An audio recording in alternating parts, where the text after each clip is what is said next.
we all think about this and we're looking at it deeper now,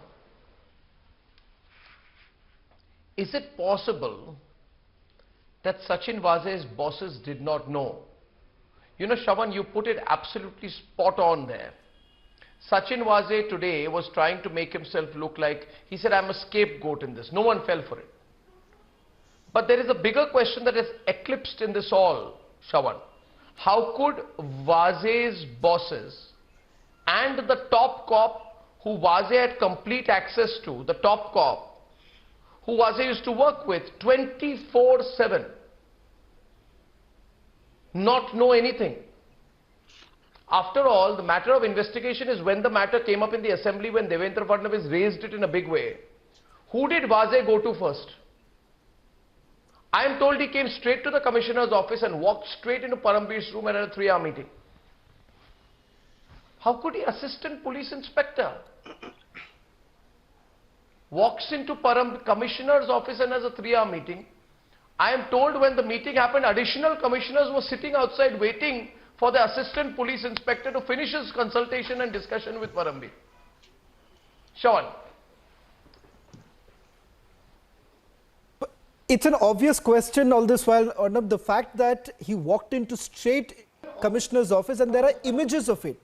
Many would be raising this question, how do we know? There are images of Sachin Vaze going inside Parambir Singh's room, and I'm given to understand that there was one more person who's no longer with the police force. He was there sitting inside Parambir's office along with Sachin Vaze, and not one person was allowed to enter that office.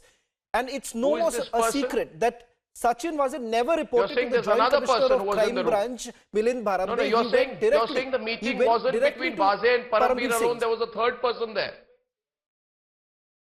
There was a third person, and I can say this with some amount of certainty because my sources within the ATS say that on 2nd of March, he had a clear meeting with Constable Vinayak Shinde, who's been arrested. He's also had a meeting inside the police commissioner, police compound, that too, or before the 2nd, with the bookie Naresh, who came and gave them the SIM cards. All of them have been registered in the register that has been put outside in the police headquarters, which is currently being examined. So there have been meetings right inside. The planning happens inside the police compound, and then he walks straight away to the former police commissioner's office, and then he comes out hours later, and this is the bite that he had actually given. So the fact of the matter is that he goes in, has a meeting, comes out, and then says, what is the allegation all about? Those are the pictures after that meeting. He came out so confident after this, Shweta.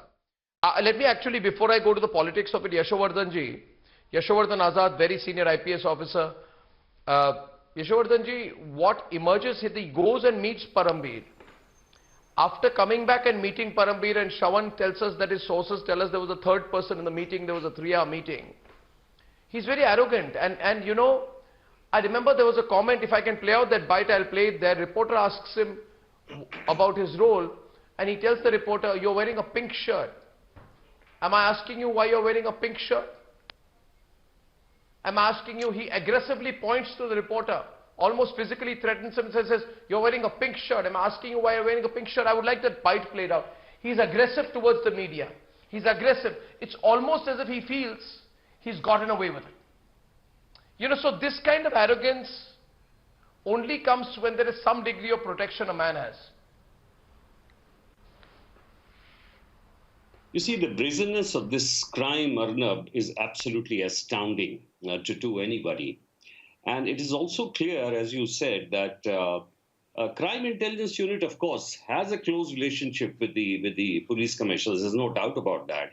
But there is a hierarchy in our system where you just go, assistant PI does not meet him, a TCP. There are additional commissioners, and there are very senior officers who have the access. Now, the first point which we have always been stressing upon, and which is very important here, is that why should Vaze do this on his own?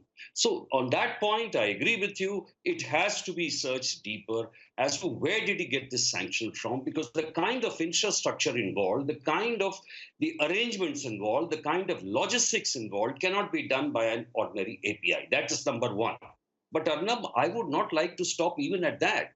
Why would the police have any kind of business to make an extortion attempt on somebody like the richest man in this country. There has to be something deeper too. And that is why I'm saying this is a very deep criminal conspiracy. A 120B should be registered. I don't know WAPA, whether it will be sustained or not, because it's more extortion than from a terror angle. But it's extremely important. I agree. This should be looked into. This is the first of its kind which has happened in this country. It is a very serious matter. And ex-policemen like me are very, very disturbed to see this kind of filth coming out as to how can a person like a Vaze or any kind of these encounter, especially. Let me tell you another thing. In 2003 and 4, when these guys were getting bigger and bigger, that's the time when Mr. M.N. Singh, the ex-police commissioner, said that the gangland wars and all these had come down to 10. So, that was the time to abolish and disband all these units.